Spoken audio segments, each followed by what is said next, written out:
O Sotorazib está registrado pela Anvisa no Brasil já tem bastante tempo. Acontece que, apesar do registro sanitário pela Anvisa, esse medicamento até hoje não foi incorporado pela ANS, o que faz muitas vezes com que o médico, ele às vezes quer prescrever e se sente inseguro de prescrever, com medo de que na prática o beneficiário não consiga acesso ao tratamento, e outras vezes faz com que o médico faça simplesmente a prescrição, mas que ele já diga de antemão que dificilmente a operadora de plano de saúde vai cobrir. Mas será que existe um descompasso entre aquilo que a ANS está fazendo, deixando de incorporar esse tratamento com o que diz a lei atualmente? O que será que diz a lei dos planos de saúde? Eu sou Elton Fernandes, eu sou advogado especialista em plano de saúde, professor de pós-graduação em importantes instituições da área e autor de livro jurídico. Hoje eu vou tentar desmistificar um pouco para vocês sobre as regras do setor dos planos de saúde.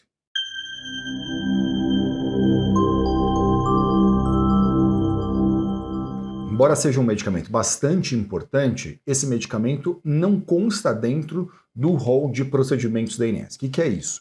Quando a gente pega a resolução normativa número 465 de 2021, que a gente chama de rol de procedimentos da ANS, a gente lê essa resolução e a gente não encontra esse medicamento dentro do rol de procedimentos da ANS. Quer dizer, a ANS até agora, embora esse medicamento esteja aprovado pela Anvisa, até aqui ela não determinou a inclusão desse medicamento. E aí o que acontece? Acontece que as operadoras de planos de saúde, muitas das vezes, elas se baseiam exclusivamente no rol e olhando para esse rol e vendo que esse medicamento não consta lá dentro, elas recusam o fornecimento. Elas simplesmente dizem assim, eu só vou cobrir e só vou custear o que está na regra da ANS. E numa situação como essa, o que eu acho importante como professor é que você procure aí um advogado especialista em plano de saúde para te ajudar, para poder analisar o seu caso e entender as particularidades da sua situação. Mesmo não estando em acordo com o rol da ANS, existem caminhos que esse advogado vai poder olhar, analisar concretamente a sua situação.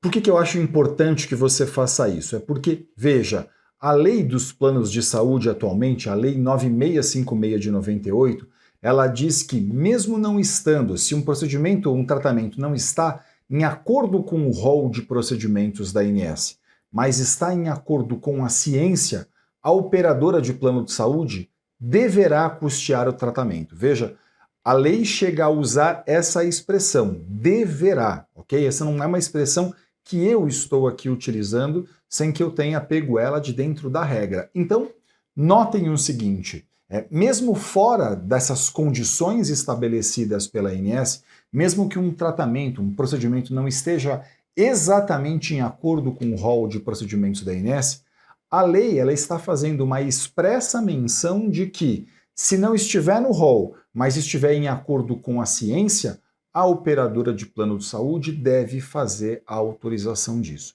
De modo que o que a gente percebe muitas vezes é que, claro, as operadoras de planos de saúde elas continuam entendendo que elas só cobrem aquilo que está em acordo com o rol da ANS, mas a gente também precisa lembrar aqui que o rol de procedimentos da ANS é uma regra inferior à lei e que, claro, sempre que houver, então, um descompasso entre o rol e a lei é superior a esse rol de procedimentos. Na prática, então, a gente percebe que há um descompasso entre o rol de procedimentos da ANS e a lei em inúmeros casos. E a partir daí, o que fazer?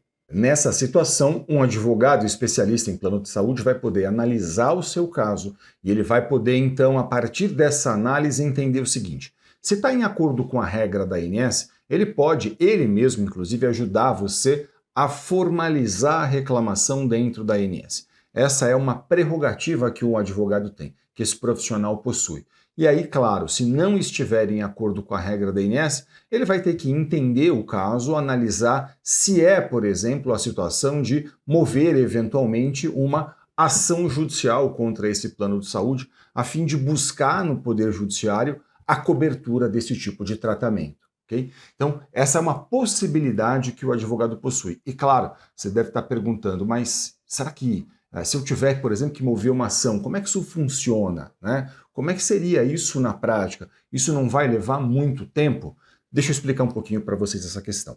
Olha, a ação judicial é um procedimento. Esse procedimento, por exemplo, ele pode ser feito com um pedido de liminar. O que é um pedido de liminar, né? Um pedido de liminar é um requerimento que você faz a um juiz pedindo que ele determine desde logo, desde o começo do processo, o fornecimento do tratamento que aquela pessoa precisa. Então, por exemplo, se você demonstra para um juiz que existe um direito e uma urgência, o que o juiz pode fazer? Ele pode determinar desde logo o fornecimento daquilo que você está fazendo o pedido. Então, ele olha para o caso, ele sabe que um processo vai ser longo, e bem porque o juiz sabe que um processo vai ser longo, muitas vezes ele vai poder dizer o quê? Olha, estou entendendo que nesse caso, esse beneficiário aqui ele não pode esperar o final do processo para poder usufruir desse direito.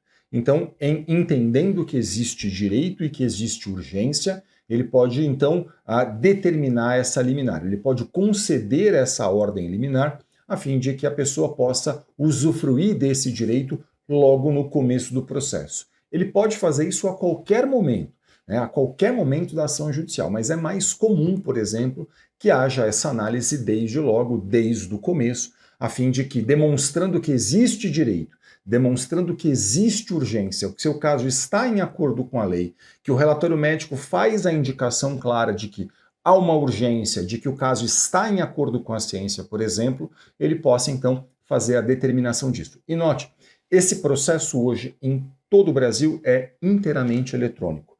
Então assim, do Oiapoque ao Chuí, não importa onde você esteja, um processo judicial é inteiramente eletrônico. Imagina que você mora na cidade de São Paulo e você vai conversar com um advogado de São Paulo. Esse profissional vai mover uma ação judicial eletrônica.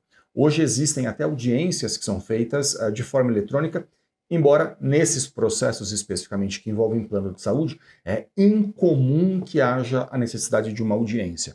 Pode haver a necessidade de outras questões, outras provas dentro do processo, mas audiência, participação de audiência, não.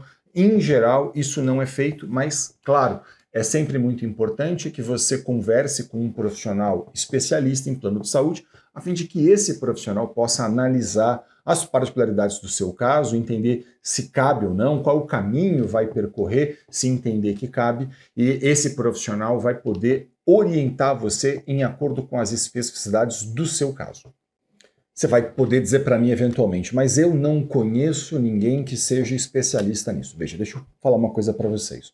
Hoje, essa consulta com o seu advogado pode ser feita até de forma online. E eu tenho muito orgulho de dizer para vocês que em todo o Brasil, nas pós-graduações em que eu leciono, a gente forma profissionais cada vez mais capacitados, especialistas nisso, capazes de olhar profissionalmente para uma questão como essa, capazes de fazer uma análise cuidadosa de um caso, a fim de poder entender quais são as possibilidades que a gente tem, quais são os caminhos que vão ser percorridos. Então, se você não conhece um profissional aí da sua cidade, por exemplo, você pode buscar isso pela internet, fazer isso online com um profissional, não tem problema nenhum, até porque, como eu mencionei para vocês, um processo que eventualmente tenha que ser movido um processo, essa ação será eletrônica, tudo correrá eletronicamente. Então, não importa se você está numa cidade e seu advogado está na outra cidade, se você está num estado e seu advogado está muito distante de você, porque tudo isso pode ser feito hoje de forma online,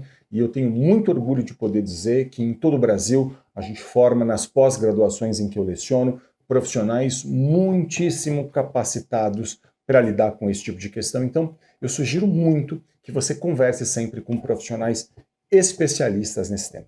Eu espero que esse vídeo tenha sido útil a você. Muito obrigado pela sua audiência. Se ficou qualquer dúvida, deixe um comentário aqui no canal. Para a gente é sempre um grande prazer poder ajudar, interagir, tirar dúvidas e, claro, não deixe de acompanhar a gente nas redes sociais.